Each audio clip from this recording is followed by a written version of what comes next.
Prince মামুনকে গ্রেপ্তার করা হয়েছে। প্রিন্স মামুন ছিল লায়লা আক্তারের জিগালো। অল্প বয়সী তরুণদের জিগোলো বলা হয়। টাকা পয়সা নানা উপহার সামগ্রীর বিনিময়ে বয়স্কা মহিলাদের সঙ্গ দেয়। মূলত এটি জীবনসঙ্গীর মতোই। 48 বছর বয়সী লায়লা 22-23 বছর বয়সী মামুনকে জিগোলো হিসেবেই রেখেছিলেন। মামুনকে প্রায়ই টাকা দিতেন। টাকার বিনিময়ে সুদর্শন তরুণটির সঙ্গ উপভোগ করতেন। মামুনকে মূলত সঙ্গী হিসেবেই রেখেছিলেন।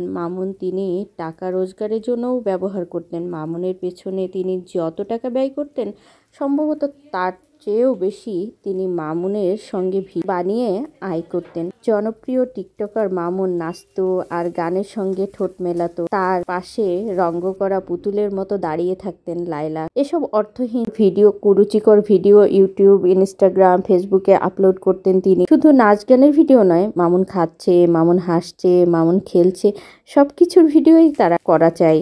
মামুনের জন্য ভিউয়ার সংখ্যা এত বেশি ছিল যে তিনি এ থেকে ভালো টাকা রোজগার করতে শুরু করেছেন। করতে নেই বা কি বলি, এখনও করছেন। রোজগার এখনও চলছে। লায়লা ধনী, মামুন গরিব পরিবারের ছেলে। মামুন দরিদ্র। ঢাকার অভিজাত এলাকায় নিজের বাড়ি লায়লার। মামুনকে রেখেছিলেন।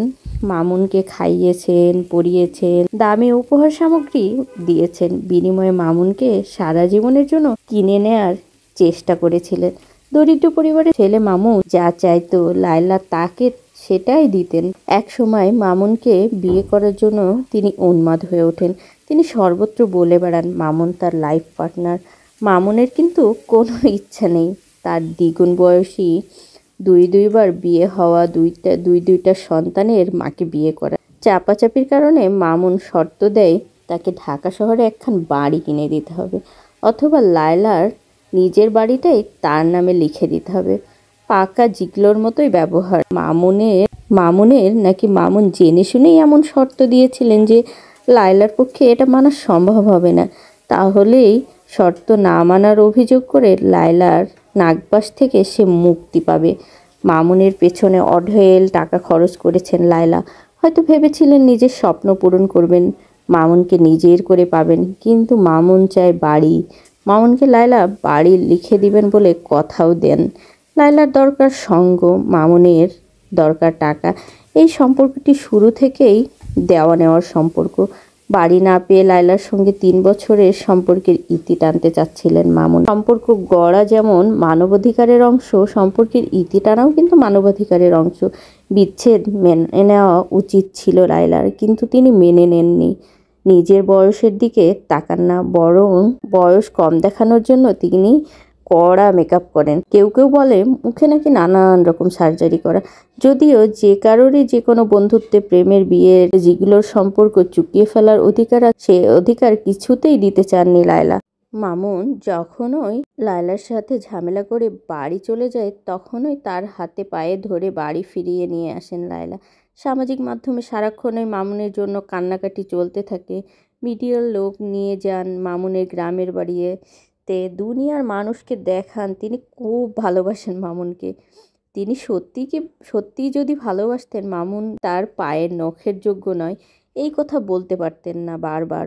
মামুনের বিরুদ্ধে মামলা করে সর্বশান্ত চাইতেন না।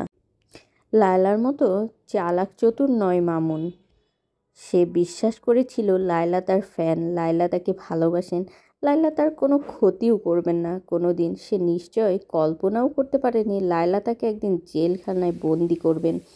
মামুনের পারিবারিক সমস্ত তথ্য প্রকাশ করলেও নিজের বয়স কত, কোথায় বিয়ে হয়েছিল কিনা, তার সন্তান আছে কিনা ইত্যাদি পারিবারিক কোনো তথ্যই লায়লা কোনো দিনও প্রকাশ করেননি মিডিয়ায়। কোনো প্রশ্ন করলে তিনি নানা বন্দি ফিকিরে প্রশ্নগুলো এড়িয়ে গিয়েছেন। মামুনের পরিবারের দারিদ্র্য নিয়ে, মামুন তার পরিবারের শিক্ষাগত যোগ্যতা নিয়ে কম তুচ্ছতাচ্ছিল্য করেন না। নিজের ধন দৌলত নিয়ে লায়লা সবসময় গর্ব করে। নিজের ডিগ্রি, নিজের বেতন, নিজের বাড়ি গাড়ি, তার অহংকারের শেষ নাই।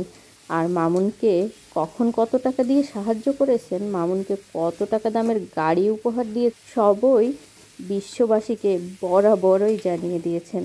মামুন লায়লাকে বিয়ে করতে রাজি নয় বলে মামুনের বিরুদ্ধে ধর্ষণের মামলা দিয়েছেন। মামুন নাকি তার বিয়ের প্রলোভন দেখিয়ে ধর্ষণ করে। এমন বানোয়াট অসৎ না হলে বলা যায় না। বিয়ের প্রলোভন দেখে লায়লা যখন বুঝতে পারলেন মামুন তার নিয়ন্ত্রণের বাইরে চলে গেছে, সে নিজের ইচ্ছে মতো জীবনযাপন করছে, তখন তিনি মামুনকে হুমকি দিতে থাকেন। তাকে বিয়ে না করলে, তার সঙ্গে একত্রে বাস না করলে, তার সঙ্গে আগের মতো কন্টেন্ট ক্রিয়েট না করলে, ভিডিও না বানালে তিনি মামুনের বিরুদ্ধে দায়ের করা ধর্ষণের মামলা তুলে দিবেন না। পুনরায় তারা একসাথে হয়েছেন। এভাবেই মামুন লায়লা দুইজনের সম্পর্কে লিখেছেন আমাদের বিখ্যাত লেখিকা তসলিমা নাসরিন। আবার ইদানিং শুনতে পাচ্ছি মামুনের জেলের মধ্যে নাকি তার চুল কেটে ফেলায় লায়লাও তার জেলের বাইরে বসে বসে চুল কেটে ফেলে। কেমন ভালোবাসা সেটা তো বিশ্ববাসীর জানতে আর বাকি নেই।